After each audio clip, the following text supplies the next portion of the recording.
Escape from Alcatraz is one of the most tense prison films ever made, and almost nobody knows that the story behind the cameras is as gripping as what's on screen. A screenwriter who lied to get his script read, a friendship destroyed by a power play, a real escape that is still unsolved, and three men who may still be out there, somewhere. This is what happened. Fact 1. The screenwriter lied his way in. The script for Escape from Alcatraz reached Don Siegel through a deliberate deception, and without it, the film would never have existed. Richard Tuggle was a first-time screenwriter with no industry connections. He spent 6 months researching and writing the screenplay, then submitted it to every literary agent and producer he could find. Everyone rejected it. Poor dialogue, no love interest, no audience for prison stories. In desperation, Tuggle called Siegel's agent and claimed he had met Siegel at a party and that the director had expressed personal interest in reading the script. It was a complete lie. The agent passed it to Siegel anyway. Siegel read it, loved it, and passed it to Eastwood. The film that became one of the most acclaimed of 1979 exists because a struggling writer fabricated a meeting that never happened. Fact 2. The film ended the friendship between Eastwood and Siegel. Escape from Alcatraz was the fifth and final collaboration between Clint Eastwood and Don Siegel, and the last because of a bitter power play that permanently damaged their friendship. Eastwood wanted to make the film under his own Malpaso banner. Siegel, unwilling to cede control, secretly purchased the rights to the project himself for $100,000 before Eastwood could move. This outmaneuvered Eastwood completely. By the time Eastwood realized what had happened, Siegel owned the film and had already taken it to Paramount, a rival studio, without him. A compromise was eventually reached, and the film was made as a joint Malpaso-Siegel production, but Siegel never directed an Eastwood picture again. The film Unforgiven, made years later, was dedicated to both Sergio Leone and Don Siegel. That is how Eastwood chose to close the chapter. Fact 3. The real Frank Morris had a genius IQ. The man Clint Eastwood plays, quietly dismantling the most secure prison in America with improvised tools, was not simply resourceful, he was measurably brilliant. According to his prison records, Frank Morris had an IQ of 133, placing him in the top 2% of the population. He had no formal education. He had been convicted of bank robbery, narcotics possession, and burglary across multiple states, and had a documented history of escaping from other prisons before being sent to Alcatraz specifically because he kept breaking out. Eastwood later said of him, "Morris was a reclusive type guy with no education, but he had an IQ of 133. He could have been a success in life if he had channeled his pursuits a little differently. Instead, he channeled them into the most famous prison break in American history." Fact 4. The entire film was shot at the real Alcatraz. Almost every interior and exterior scene in Escape from Alcatraz was filmed at the actual prison. The real cells, the real corridors, the real yard, the real water's edge.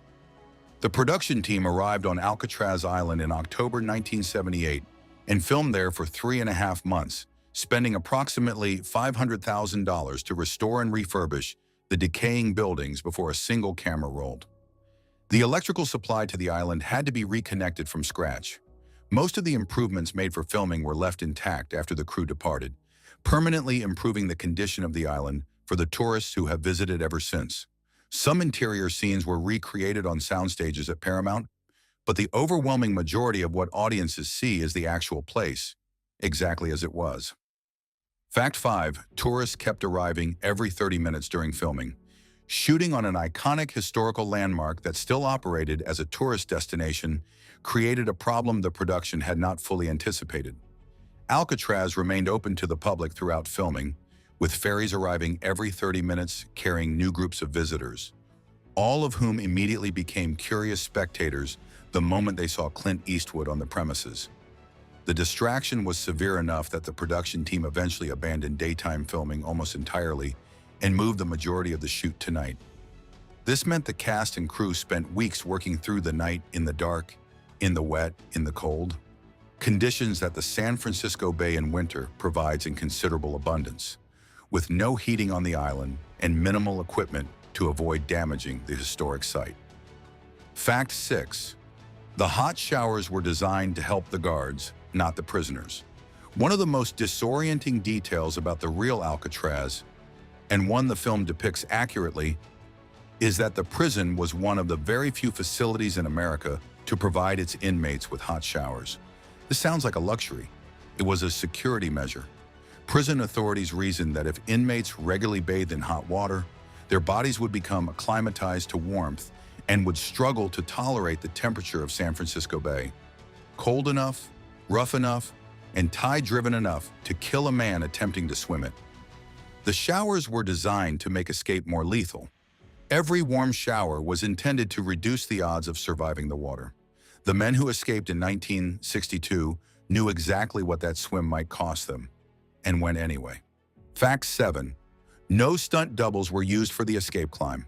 The scene in which Morris and the Anglin brothers leave their cells, climb the exterior of the prison walls, and descend toward the water is one of the most physically demanding sequences in the film. And every man you see on screen is the actual actor performing it himself. Clint Eastwood, Fred Ward, and Jack Thibault scaled and descended the real wall without stunt doubles. Director Don Siegel said he thought he had lost his cast at least twice during filming. According to reports from the set, the athletic ability of Ward and Thibault was in fact a central factor in their casting. Siegel wanted actors who could genuinely do what the scene required without cutting to someone else. The cold, wet conditions on the island at night made the sequence significantly more dangerous than it would have been in controlled conditions. Fact 8. Patrick McGoohan was perfectly cast because he had already played a prisoner. The casting of Patrick McGoohan as the cold, implacable Warden carries a layer of irony that film lovers recognized immediately.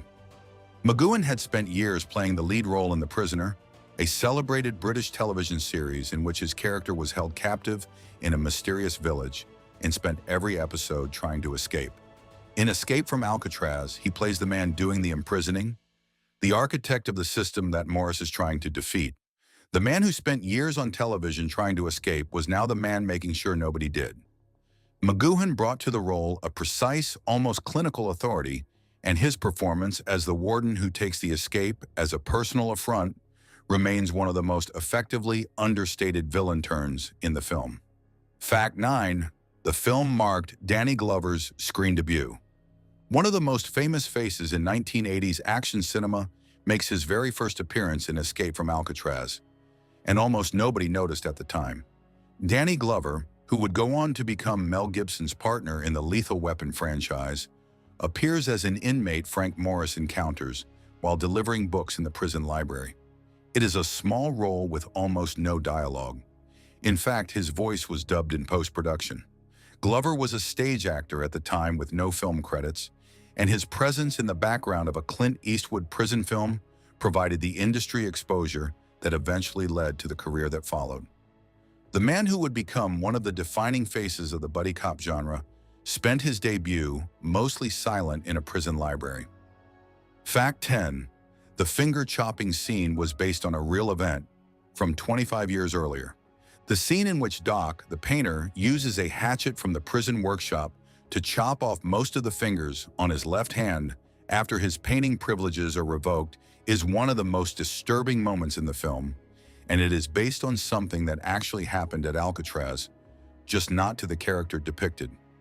The real incident was committed by a prisoner named Roof Percival, approximately 25 years before the events of the film. According to accounts, Percival did it not over painting privileges, but to protest Alcatraz's strict silence rule, which prohibited inmates from speaking except at mealtimes and during recreation. Screenwriter Tuggle transplanted the act to Doc's character to give the story a concentrated moment of rebellion against institutional cruelty that the script needed. The event was real. The protest behind it was real. The character was invented. Fact 11. The production spent $500,000 restoring the prison. By the time the production team arrived in 1978, Alcatraz had been closed for 15 years and was in a severe state of decay. Reconnecting the island's electricity supply alone was a significant engineering undertaking. The buildings had been exposed to salt air and neglect for over a decade, and large sections of the interior required structural work before cameras could safely operate inside. The $500,000 spent on restoration represented a significant portion of the film's $8 million total budget, and most of it stayed on the island permanently after filming wrapped. In a practical sense, the escape from Alcatraz production paid for a large portion of the restoration that made the island viable as the tourist destination it has been ever since. The film funded the preservation of the place it depicted. Fact 12. The real Warden was far more lenient than the film suggests. The tyrant Patrick McGoohan plays, confiscating a prisoner's painting privileges out of wounded vanity, enforcing absolute silence, administering cruelty as institutional policy, bears little resemblance to the actual man running Alcatraz in June 1962. The real Warden at the time of the escape was Olin Blackwell, who was by all historical accounts the most lenient warden Alcatraz had ever had. Under Blackwell, inmates had access to weekend movie screenings. They were allowed to form musical groups and perform. The conditions depicted in the film are drawn from the earlier, harsher periods of the prison's history rather than from 1962. The dramatically necessary monster in a suit was assembled from years of genuine institutional cruelty, just not specifically from the months when the escape actually happened. Fact 13. Eastwood fought to keep the flower ending. The ending of the film, the warden finding a chrysanthemum on a rock at Angel Island, evidence that the escapees survived the crossing, exists entirely because Eastwood insisted on it. Don Siegel and editor Ferris Webster made an initial cut of the film that ended simply on the guard's discovery of Morris's dummy head smiling in the empty cell. Eastwood saw the cut and objected forcefully. He wanted the ending in Tuggle's original screenplay. The warden finding the flower, his certainty that the men drowned collapsing in his hands. The chrysanthemum had been invented by Tuggle after he discovered that flowers genuinely grow on Alcatraz, and the image, deliberately ambiguous, suggesting survival without confirming it, was the only ending Eastwood would accept. The most quietly powerful moment in the film survived because of a star's refusal to let a practical edit stand. Fact 14. The FBI investigated the real escape for 17 years. The 1962 escape from Alcatraz was not treated as a historical curiosity. The FBI opened a formal investigation the day after the escape and kept it active for 17 years, pursuing hundreds of leads across multiple countries, dispatching agents to Brazil to follow up alleged sightings, and analyzing every piece of physical evidence recovered from the bay and the surrounding area. The investigation was officially closed on December 31, 1979, the same year the film was released, with the Bureau concluding on the basis of circumstantial evidence and expert opinion that Frank Morris and the Anglin brothers had most likely drowned. The U.S. Marshals Service, however, did not close its case. Morris and the Anglin brothers remained on the Marshals' wanted list, and that list was kept active until at least September 2026. Because until the date is confirmed to have passed, the theoretical possibility of their survival could not be officially ruled out. Fact 15. A letter arrived in 2013 claiming to be from one of the escapees. In 2013, more than 50 years after the escape, the San Francisco Police Department received a letter purporting to be from a terminally ill John Anglin. The letter claimed Anglin was dying of cancer and offered to turn himself in to authorities in exchange for access to medical treatment. It also claimed that his brother Clarence had died in 2011 and that Frank Morris had died in 2005. The FBI spent 5 years investigating the letter's authenticity before the story became public in 2018. The investigation was inconclusive. The SFPD reportedly never replied to the letter.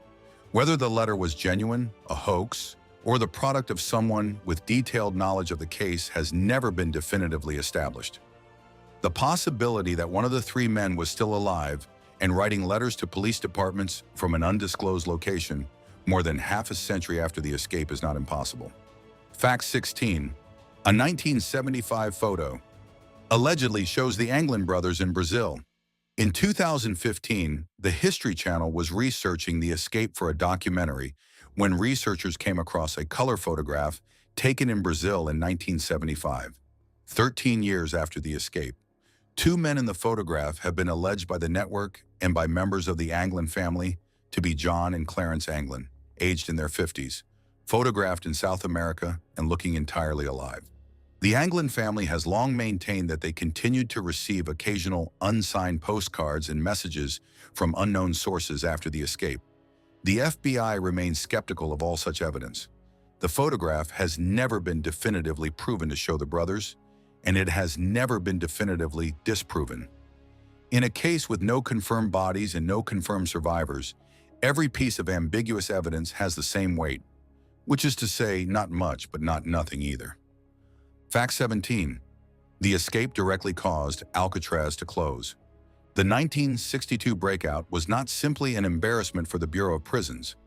It accelerated a process that was already underway and removed any remaining political will to keep the prison open. Alcatraz had been running at nearly $10 per prisoner per day, at a time when comparable facilities cost approximately $3.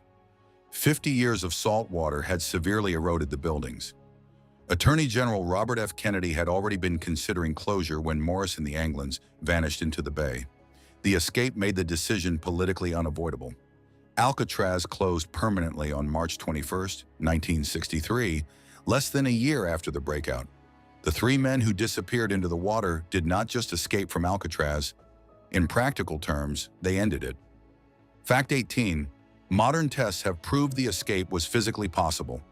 For decades, the FBI's official position was that Morris and the Anglins almost certainly drowned, that the currents, the temperature, and the conditions in San Francisco Bay on the night of June 11, 1962, made a successful crossing effectively impossible. That position has been repeatedly challenged by physical evidence. Mythbusters tested the escape in 2003 and concluded it was plausible. In November 2025, YouTuber and engineer Mark Robber, working with journalists Johnny Harris and Cleo Abram, recreated the escape using the same materials, the same handmade raft design, and the same tidal conditions. All three reached a point near the Golden Gate Bridge rather than Angel Island. The recreation confirmed what the escapees' own family members had always maintained. The crossing was hard, dangerous, and possible. The FBI's conclusion was not wrong. It was just not the only conclusion the evidence supports. Fact 19. The film was Siegel's most visually expressive work. Quentin Tarantino, in one of his many public discussions of the films that shaped his own filmmaking, described Escape from Alcatraz as both fascinating and exhilarating, and called it, cinematically speaking, Siegel's most expressive film. The praise speaks to something specific in how Siegel approached the material, stripping away everything that wasn't necessary, trusting the actors and the location to carry the weight, and allowing long stretches of near silence to build the pressure that the climax required. The film has almost no musical score to speak of, very little expository dialogue, and no subplot to distract from the central architecture of the escape. In an era when Hollywood action films were growing louder and more elaborate, Siegel made a film that trusted audiences to feel tension without being told to. Fact 20. The three men are still officially wanted. Frank Morris, John Anglin, and Clarence Anglin are the only prisoners in the history of Alcatraz whose fate has never been officially confirmed. Every other escape attempt over 29 years ended in capture, death, or return to custody. These three men walked out of their cells on the night of June 11, 1962, and have not been seen or confirmed dead since. They have been wanted by the U.S. Marshal Service continuously for over 60 years. The FBI closed its case in 1979. The Marshals kept theirs open. Researchers, family members, journalists, and enthusiasts have spent decades pursuing evidence on 3 continents. A letter arrived claiming one of them was dying in 2013. A photograph allegedly placed them in Brazil in 1975. The film based on their escape ends with a flower on a rock and a question that nobody has ever definitively answered. Did they make it?